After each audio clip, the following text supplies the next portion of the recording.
하나님의 말씀은 야고보서 1장 12절로 18절 말씀입니다. 야고보서 1장 12절로 18절 말씀, 제가 한 절, 여러분이 한 절 나누어 읽겠습니다. 시험을 참는 자는 복이 있나니 이는 시련을 견디어낸 자가 주께서 자기를 사랑하는 자들에게 약속하신 생명의 면류관을 얻을 것이기 때문이라.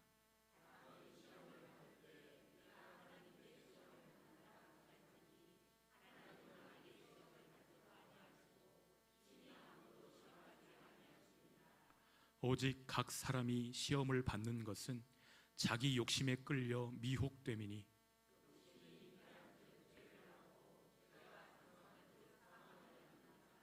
내 사랑하는 형제들아, 속지 말라.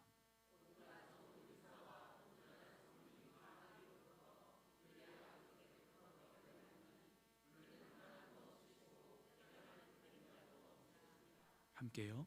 그가 그 피조물 중에 우리로 한 첫 열매가 되게 하시려고 자기의 뜻을 따라 진리의 말씀으로 우리를 낳으셨느니라. 아멘. 하나님께서 우리에게 시험을 견디어내고 시험을 참을 수 있는 은혜를 주시기를 소원합니다. 모로코 지진 현장에서 여진의 두려움에 떨고 있는 아이들, 또 맨손으로 가족을 찾는 생존자들을 보면 참 마음이 안타깝습니다. 또 그 바로 옆에 리비아의 대홍수 현장에서 도시는 초토화되고 사상자는 끝이 보이지 않을 때 우리 인간은 우리 마음속에서 자연스럽게 질문하게 됩니다. 하나님, 어디 계십니까? 하나님, 도대체 언제까지입니까? 하늘을 향해서 손가락질을 하고 울부짖는 사람들도 있습니다. 하나님께 책임을 추궁하며 독서를 퍼붓는 사람도 있습니다. 슬픔 가운데 사로잡혀서 그렇게 할 수 있어요. 하지만 그러고 나서 꼭 다시 물어야 됩니다. 정말 그렇게 조악하고 무자비한 신이 우리가 믿는 하나님이 맞습니까? 그 후에 조금 더 마음의 여백이 생기신다면 하나님의 질문도 한번 들어보십시오. 창세기에 보면 가인이 아벨을 쳐서 죽인 후에 하나님께서 가인에게 질문하십니다. 뭐라고 질문하시죠? 내 아우 아벨이 어디 있느냐? 하나님이 모르셔서 질문하신 것인가요? 아니에요. 하나님이 생명을 얼마나 사랑하시는지를 보여주시는 질문입니다. 하나님은 무자비한 분이 아니십니다. 하나님은 한 사람, 한 영혼, 한 생명을 너무나 소중히 여기시는 하나님이십니다. 그런데 인간은 하나님을 탓합니다. 불행을 미리 알 수 있는 능력과 막을 수 있는 능력을 하나님은 왜 사용하지 않으십니까? 그렇게 하나님 앞에 울부짖을 때 하나님은 그 상한 마음도 다 이해하십니다. 하지만 인간이 선물로 받은 우리 자유의지와 하나님의 용서와 긍휼을 남용해서 자기식으로 탐욕을 부리고 욕심을 부리고 악행을 정당화하는 그 모습들에 대해서는 하나님께 해명해야 되는 그날이 반드시 오게 될 것입니다. 하나님이 욥에게 질문하십니다. 뭐라고 질문하시죠? 너는 대장부처럼 허리를 묶고 내가 내게 묻는 것을 대답할지니라. 하나님이 욥에게 연속적으로 질문하시는 그것들을 욥은 한마디도 대답할 수 없었습니다. 하나님은 그렇게 크신 하나님이십니다. 주님이 우리의 눈을 열어주시기를 원하고 우리 자신을 향해 있던 그 시선을 다른 사람들을 볼 수 있도록 또 하나님을 볼 수 있도록 열어주시기를 간절히 소원합니다. 야고보는 하나님이 시험을 허락하시는 이유가 우리를 온전하고 구비하여 조금도 부족함이 없는 하나님의 사람 되게 하시려고 시험을 주신다, 이렇게 말씀합니다. 시험 앞에 서면 우리의 부족함이 여실히 드러납니다. 내가 무엇이 부족한지, 내가 얼마나 연약한지 그것을 직면하게 됩니다. 그 중에서도 가장 부족한 것이 있습니다. 그것이 무엇이죠? 지혜입니다. 내가 얼마나 어리석은지, 한 치 앞의 일도 깨닫지 못하고 알지 못하는 그 어리석음이 우리에게 발견됩니다. 가장 필요한 것이 지혜이죠. 그러므로 우리가 시험을 만날 때 가장 먼저 하나님께 구해야 되는 것은 지혜인 줄 믿습니다. 하나님의 지혜가 부어질 때에 시험을 참을 수 있고 시련을 견딜 수 있기 때문입니다. 12절 말씀 함께 읽어볼까요? 시작. 시험을 참는 자는 복이 있나니 이는 시련을 견디어낸 자가 주께서 자기를 사랑하는 자들에게 약속하신 생명의 면류관을 얻을 것이기 때문이라. 여러분 말씀을 잘 보십시오. 야고보 사도는 시험과 시련 같은 단어인데 이 두 가지 의미로 사용하고 있습니다. 시련은 외적인 어려움을 이야기하고 시험은 내적인 어려움을 이야기합니다. 그림을 하나 보여드릴 텐데요. 여러분 쇠를 이렇게 불에 달고 와가지고 망치로 막 때리고 다시 물에 담금질하고 또 불에 달고서 막 때리면 이 쇠가 어떻게 되죠? 강철이 됩니다. 이 망치질을, 이 시험, 이 시련을 견뎌내면 이 쇠는 강철이 되는 것입니다. 금이 불을 통과합니다. 금이 그 불을 견뎌내면 그 불 가운데 불순물이 다 태워지고 그렇게 24번 연단되어지면 그 금을 뭐라고 부른다고요? 순금, 정금이라고 부릅니다. 우리가 주님을 사랑함으로 주님을 신뢰하고 시험을 이겨낸다면 우리에게는 면류관처럼 영광스러운 생명이 주어진다고 약속하시는 것입니다. 생명의 면류관입니다. 고대 올림픽에서 면류관은 마라톤 우승자에게 주어지는 선물입니다. 이 면류관을 뭘로 만들죠? 월계수 잎으로 이렇게 면류관을 만드는데요, 길고 긴 경주를 포기하지 않고 끝까지 달려서 완주한 사람, 그 중에서도 1등한 사람 한 사람에게 이 면류관이 주어집니다. 그러나 주님이 우리에게 약속하신 생명의 면류관은 믿음의 경주를 포기하지만 않으면, 끝까지 그 경주를 달려가기만 한다면 모든 사람에게 주시는 면류관이라고 말씀하십니다. 여러분 월계수 면류관과 생명의 면류관 무엇이 다르죠? 월계수 면류관은 벗어가지고 며칠만 놔두면 다 말라서 비틀어지고 떨어져 버릴 것입니다. 그러나 생명의 면류관은 영원합니다. 이 면류관을 쓴 자마다 영생을 누리게 되는 줄 믿습니다. 그러니 주님의 약속을 붙잡고 오늘을 견딜 만한 이유가 우리에게 충분한 것입니다. 주님이 우리에게 기대하시는 것은 다른 것이 아닙니다. 우리의 마음입니다. 우리의 사랑입니다. 모든 계명을 다 지켰다고 자신만만했던 부자 청년, 여러분 기억나세요? 예수님 앞에 나와서 내가 하나님의 말씀 다 지켰습니다. 너가 하나님의 계명을 지켰느냐? 예, 제가 어려서부터 다 지켰습니다. 내가 한 가지 너한테 부족한 것이 있는데 그것만 하면 된다. 주님이 그 부자 청년을 사랑하셔서 그에게 사랑을 기대하시면서 13번째 제자로 부르시면서 주신 부탁, 그 명령이 마가복음 10장 21절에 나와 있습니다. 함께 읽어볼까요? 예수께서 그를 보시고 사랑하사 이르시되 내게 아직도 한 가지 부족한 것이 있으니 가서 내게 있는 것을 다 팔아 가난한 자들에게 주라. 그리하면 하늘에서 보화가 내게 있으리라. 그리고 와서 나를 따르라 하시니. 예수님이 그를 보시고 사랑하셨습니다. 그리고 말씀하십니다. 나를 따르라. 아무에게나 나를 따르라고 말씀하지 않으십니다. 예수님이 사랑하신 그 사람에게 말씀하십니다. 나를 따르라. 그런데 이 부자 청년에게는 예수님의 사랑에 필적하는 사랑이 마음속에 숨겨져 있었는데 그 사랑의 이름은 소유사랑입니다. 예수님 사랑과 소유사랑이 갈등하다가, 여러분 이 사랑이 갈등할 때 우리는 둘 다에게 충성을 바칠 수 있나요? 그럴 수 없습니다. 예수님이든 소유이든 우리는 한 가지를 사랑하고 한 가지에 밖에 사랑을 바칠 수 없는 존재입니다. 그래서 예수님이 말씀하신 거죠. 너한테 딱 한 가지 부족한 것이 있는데 너가 가진 것을 다 팔아서 가난한 자들에게 주고 너는 나를 쫓아라. 이렇게 말씀하시는 것입니다. 그런데 이 청년은 두 가지 사랑 사이에서 고민하다가 생명 있는 예수님보다 생명 없는 부를 사랑하기로 선택합니다. 썩어질 육신의 생명을 위해서 영원한 생명의 면류관을 벗어 던지는 것입니다. 결국 모든 시험은 사랑의 시험이라는 것을 발견하게 됩니다. 우리가 무엇을 선택하느냐, 무엇을 사랑하느냐에 따라서 생명과 사망이 결정된다는 사실입니다. 그래서 야고보 사도는 1장 13절로 18절에 시험에 우리가 어떻게 임해야 될 것인가, 시험에 임하는 태도에 대해서 분명하게 말씀합니다. 먼저 시험에 임할 때 그릇된 태도에 대해서 알려주고 있습니다. 13절 말씀 읽겠습니다. 시작. 사람이 시험을 받을 때에 내가 하나님께 시험을 받는다 하지 말지니 하나님은 악에게 시험을 받지도 아니하시고 친히 아무도 시험하지 아니하시느니라. 아멘. 여러분 우리가 시험을 만나면 하나님을 원망하기 쉬울까요? 어려울까요? 하나님 원망하기 쉽습니다. 하나님이 없는 것처럼 보이고 하나님께 버림받은 것처럼 느껴지기도 합니다. 하지만 우리가 시험을 당할 때 하나님께 시험을 받는다고 말하지 말라는 거예요. 하나님은 우리를 시험하시는 분이 아니라는 것입니다.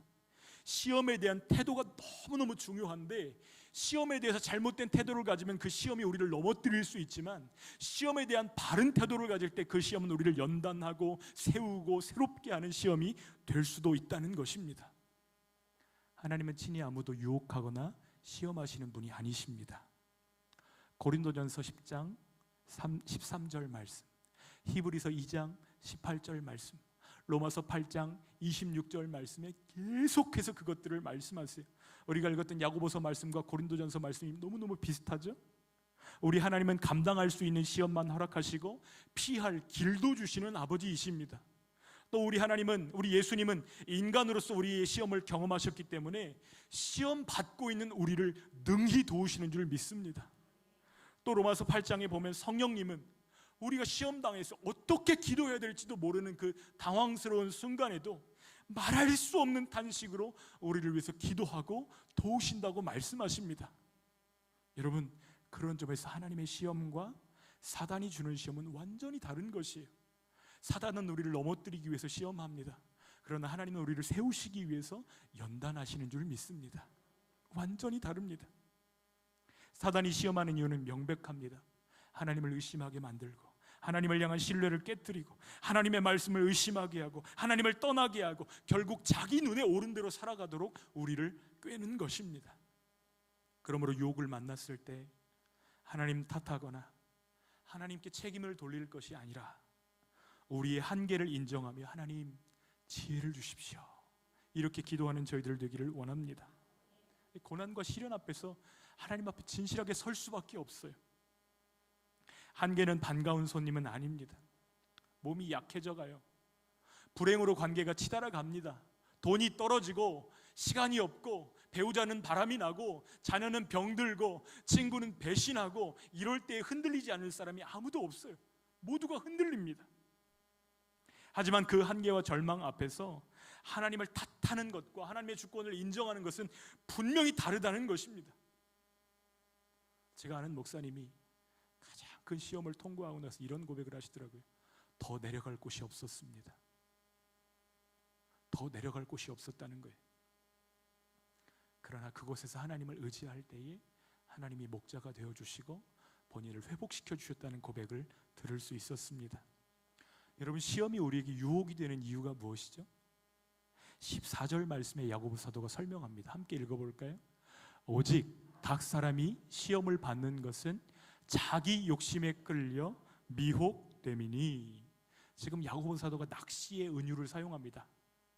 물고기를 미끼로 유인하고 잡는 것처럼 사단이 우리를 유혹하고 잡기 위해서 우리를 잘못된 방향으로 미혹한다는 것입니다. 미끼를 가지고 자꾸 흔들어대는 거예요. 그래서 미혹되면 사단의 덫에 걸리게 되는 것입니다. 아이들은 시험 기간이 돼서 성적이 나쁘면 누구를 탓할까요? 부모를 탓합니다.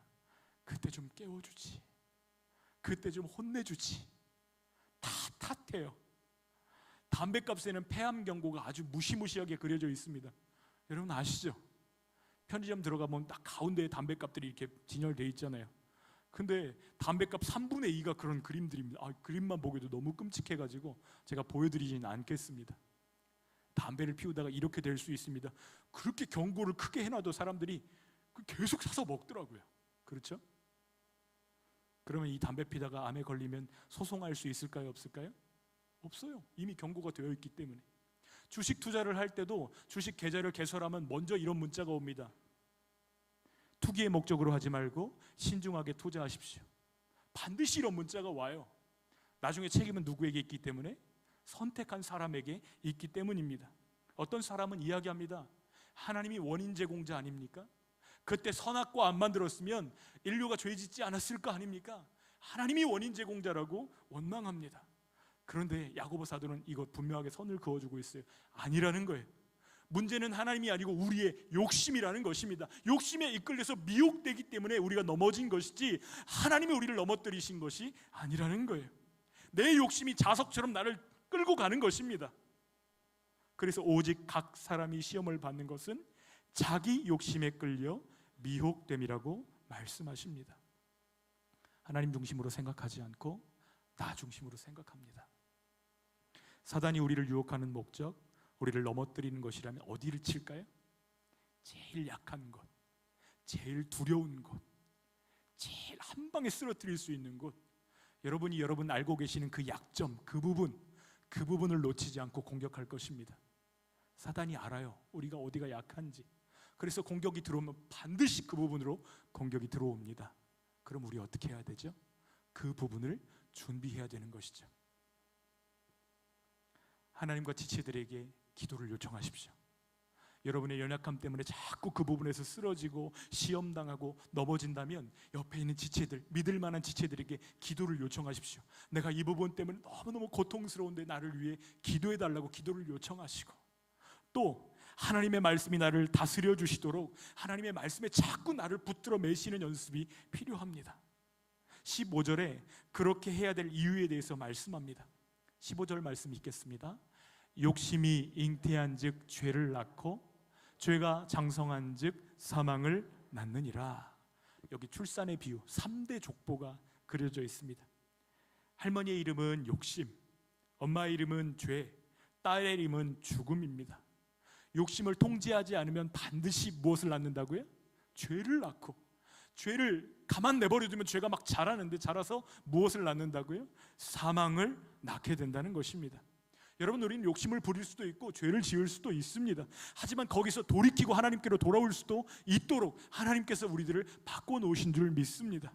하나님이 우리에게 기회를 주시는 거예요. 그 기회를 놓치지 않는 저와 여러분들 되시기를 소원합니다. 하나님은 여러 가지 방법으로 우리가 바라는 바람이 욕구가 아니라 욕심일 수 있다고 경고하십니다. 그 욕심이 죄로 실행될 때에 들키게 하셔서 돌이킬 수 있도록 인도해 주시는 거예요. 저는 이것을 들킴의 은혜라고 부릅니다. 무슨 은혜라고요? 들키는 게 은혜입니다. 안 들키고 계속 가는 게 은혜가 아니고요, 들키는 게 은혜입니다. 들켜가지고 개망신 당하고 쪽팔림 당하고 다시는 내가 그 짓 하지 말아야지 죽음과 같은 고통을 당하고 일어설 수만 있다면 그것이 은혜인 줄 믿습니다. 죽는 것보다는 낫잖아요. 하지만 그 신호를 거부하면 점점 영적으로 둔감해집니다. 하나님의 말씀에 점점 둔감해지면 나중에는 들릴까요? 들리지 않을까요? 안 들려요. 하나님의 음성 들리지 않으면 하나님 없는 것처럼 삽니다. 하나님 무시합니다. 다른 사람들이 나를 사랑해서 충고하는 충고도 듣지 않습니다. 하나님 음성도 안 듣는데 누구 말을 듣겠어요? 나중에는 상황 탓하고 하나님 탓하고 그 책임을 누구에게 돌려요? 하나님께 돌리는 것이에요. 유혹에 넘어가면 결과는 뻔합니다. 낚시꾼들은 고기의 마음을 너무너무 잘 알아요. 그래서 어떤 미끼를 껴야 이놈이 잘 잡히는지를 연구하고 그 미끼를 던진다는 것이죠. 사단도 마찬가지입니다. 우리가 어떤 미끼의 마음을 잘 빼앗기는지 너무나 잘 안다는 사실입니다. 그래서 사람마다 다른 미끼를 쓸까요? 똑같은 미끼를 쓸까요? 다른 미끼를 써요. 그리고 그 미끼를 보여줍니다. 눈앞에 자꾸 찰랑찰랑 보여주고 흔들어대고 자극합니다. 물면 어떻게 될까요? 끌려가는 거예요. 우리의 아킬레스건을 가장 잘 알고 있습니다. 우리의 취약한 포인트를 가장 잘 알고 있어요. 그런데 죄가 우리를 유혹할 때 한 번만 생각하면 됩니다. 이거 물고 나면, 이거 잡고 나면 그 다음 어떻게 될까? 요거 한 번만 생각한다면 그 다음 우리는 시험을 이겨낼 수 있는 그 단계가 마련되는 것이에요. 그래서 야고보 사도는 간절한 마음으로 형제들에게 이야기합니다. 16절 말씀 읽어볼까요? 내 사랑하는 형제들아 속지 말라. 속지 말라. 이것은 누군가에게 속임을 당하는 것일 수도 있고 우리 스스로 우리를 속이는 것일 수도 있습니다. 근데 순수한 사람하고 순진한 사람이 같아요? 달라요? 벌써 글자가 다르잖아요. 순수한 사람은 욕심이 없는 사람을 순수하다고 합니다. 근데 순진한 사람은 지혜가 없는 사람을 순진한 사람이라고 부릅니다. 순수한 사람은 욕심이 없기 때문에 욕망하는 것들을 흔들어대도 끌려가지 않아요. 근데 순진한 사람은 욕망이 여전히 충만합니다. 그래서 그가 욕망하는 것들을 흔들어대면 어떻게 될까요? 덥석 잡아무는 것이죠. 자신이 허용했기 때문에 속았으면서도 책임을 하나님께 돌리는 것은 자신을 속이는 것입니다. 신기하게도 거짓말하는 거하고요, 자신을 속이는 거, 하나님 속이는 거, 자신을 먼저 속여야만 가능합니다. 이게 무슨 뜻인지 아시는 분들이 계실 거예요. 자기 자신에게 정직할 때 하나님께도 정직할 수 있고 이웃들에게도 정직할 수 있습니다. 맞습니까? 자기 자신을 속여야 다른 사람들을 속일 수 있는 거예요. 그러므로 가장 먼저 속임당하는 것은 자기 자신인 것입니다. 그래서 야고보가 간절한 목소리로 부탁하는 것입니다. 내 사랑하는 형제들아, 이런 악에 넘어가지 말라 당부합니다. 하나님은 우리를 유혹하거나 시험하시는 분이 아니십니다.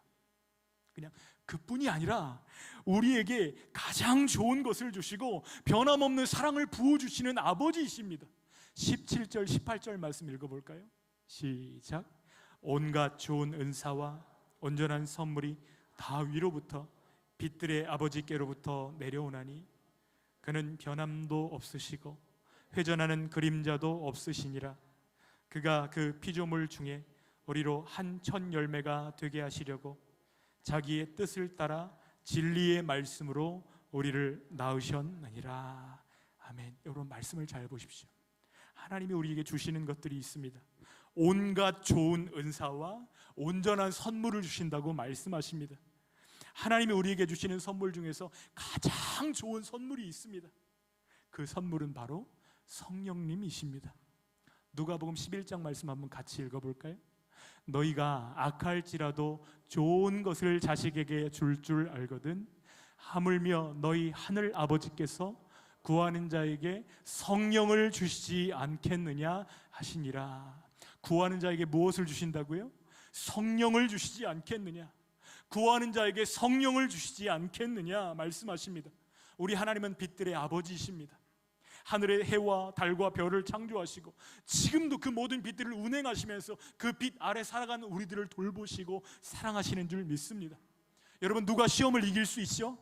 누가 이 세상 풍조에 요동하지 않고 신앙을 지킬 수 있습니까? 하나님의 선물을 맛본 사람입니다. 성령의 능력을 경험한 사람입니다. 하나님의 선하심을 누리면서 오늘 주님과 동행하는 사람만이 시험을 이기는 줄 믿습니다.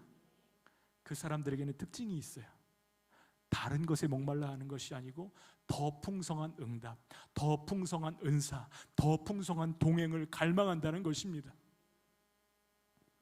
야고보는 하나님이 얼마나 믿을 만한 분이신지, 얼마나 일관된 분이신지, 그는 변함도 없으시고 회전하는 그림자도 없으시니라 이렇게 설명합니다. 그림자가 있는 것은 다 피조물이에요. 그런데 그림자가 없으신 분이 한 분 계시는데 창조주이신 하나님이시라고 말씀하고 있는 것입니다. 그림자가 있는 것들은 다 변합니다. 다 낡아집니다. 다 소멸합니다. 그러나 하나님은 변함이 없고 퇴색이 없고 영원하신 줄 믿습니다. 한번 눈을 감고 상상해 보세요. 노랗게 생긴 레몬이 하나 있습니다. 상상을 한번 해보세요. 손으로 그 레몬을 집었다고 한번 생각을 해보세요. 찬물에 씻어서 꼭지를 뚝 하고 한번 따보세요. 칼로 레몬을 반으로 딱 자르는데 레몬즙이 뚝뚝뚝 떨어집니다. 냄새가 너무 상큼해가지고 코에다 대고 냄새를 맡아요. 여러분이 메롱해가지고 혀를 한번 그 레몬에 대보십시오. 눈을 떠보세요. 지금 입에 침이 고이신 분 한번 손 들어보십시오. 네, 손 내려주세요. 여러분, 우리가 하는 생각이 우리 몸에, 우리 삶에 얼마나 많은 영향을 미치는지 알 수 있는 것입니다. 우리가 하는 생각만 해도 우리에게 영향을 미친단 말이에요. 하나님 생각하시기를 부탁드립니다. 말씀 생각하시기를 부탁드립니다. 하나님이 주시는 온갖 좋은 것들로 우리의 마음과 생각을 채우시기를 부탁드립니다. 파종의 법칙을 한번 생각해 보세요. 생각을 심으면 행동이 나오고, 행동을 심으면 습관이 나오고, 습관을 심으면 성품이 나오고, 성품을 심으면 그것이 운명이 되는 줄 믿습니다. 하나님의 자녀된 우리가 하나님의 뜻을 따라 살기를 원합니다. 그렇게 하려면 말씀을 심으셔야 돼요. 말씀을 심으면 순종이 나오고, 순종을 심으면 생명이 나오고, 생명을 심으면 부활이 나오는 줄 믿습니다. 이것이 예수님이 우리에게 보여주신 길입니다. 예수님이 부활의 첫 열매가 되셨고 그 안에서 우리도 부활의 소망을 누리게 하시는 줄 믿습니다. 그런데 예수님으로 우리가 늘 충만하면 좋겠지만 우리가 영적으로 배고파지면 별것이 다 좋아 보이잖아요. 배고프면 길을 가다가 그 길거리에서 파는 음식들이 얼마나 맛있게 보입니까? 냄새가 우리를 막 부르잖아요. 이렇게. 그렇죠? 배고플 때 쇼핑하지 마십시오. 그러면 반드시 과소비하게 되어 있습니다. 유혹에 대한 설문조사를 제가 한번 본 적이 있는데 디사이플스라는 잡지에서 유혹에 대한 설문조사를 했습니다. 어떤 때 당신은 유혹에 빠지기 쉽습니까? 84%가 이렇게 응답했습니다. 하나님과의 관계가 소원할 때 나는 넘어졌습니다. 언제 넘어진다고요? 하나님으로 충만해야 되는데 하나님과 나의 관계가 소원하면 그때 넘어졌다는 거예요. 열의 8명이 그렇게 넘어졌습니다. 또 57%는 육체적으로 피곤할 때. 여러분 요즘 환절기인데 여러분 몸과 건강을 잘 관리하시기를 부탁드립니다. 피곤하면 그것을 틈타고 사단이 우리를 넘어뜨릴 수 있다는 것이에요.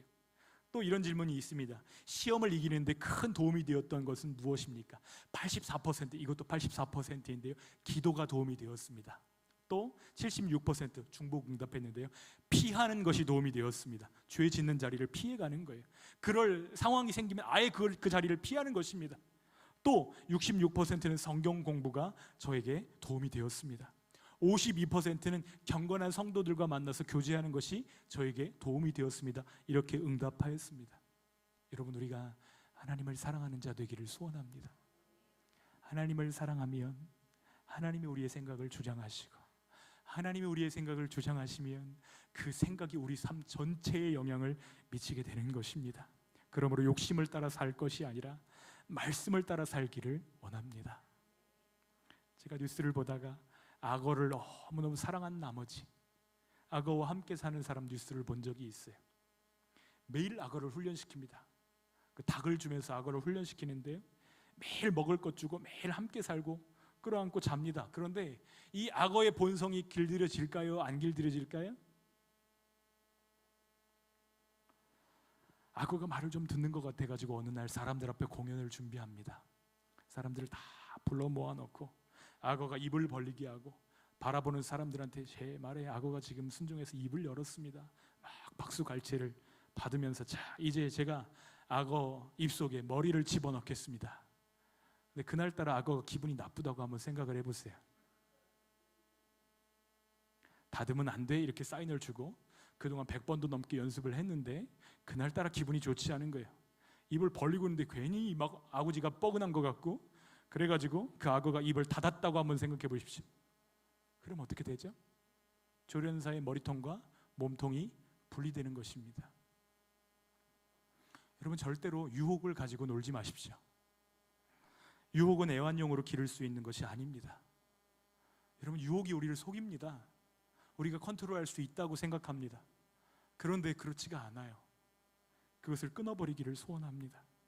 하나님이 우리에게 주신 온갖 좋은 은사, 선물을 맛보고 누림으로 시험을 견디고 시험을 이기는 저희들 되시기를 소원합니다. 그래서 하나님과 함께하는 것이 얼마나 좋은 것인지, 하나님의 사랑을 받는 것이 얼마나 귀한 것인지, 하나님께서 나를 인도해 가시는 것이 얼마나 복된 것인지를 맛보시기를 축복합니다. 그걸 맛보고 아는 사람은요 다른 것과 바꾸지 않습니다. 하나님과 다른 것 바꾸지 않아요. 하나님이 훨씬 더 강력하시거든요. 주님이 우리를 진리의 말씀으로 새롭게 하시고 그 열매를 먹게 하시기를 축복합니다. 그런데 말씀에 순종하면 먹는 열매 우리만 먹는 것 아닙니다. 우리가 제일 사랑하는 사람들이 그 열매를 함께 먹게 될 것입니다. 우리가 가장 사랑하고 아끼는 자녀들이 그 열매를 함께 먹게 될 것입니다. 그러므로 우리가 깨어서 기도하기를 원합니다. 우리만 넘어뜨리는 것이 아니고 우리가 제일 사랑하는 사람들을 고통당하게 한다는 사실을 직면하면서 하나님 우리가 이기게 하여 주시옵소서. 여러 가지 시험을 만나거든 참게 하여 주시옵소서. 기도하는 저희들 되어지기를 간절히 소원하고 시험을 참고 시험을 이김으로 주님께 칭찬받는 우리 교회 되게 하시기를 소원합니다.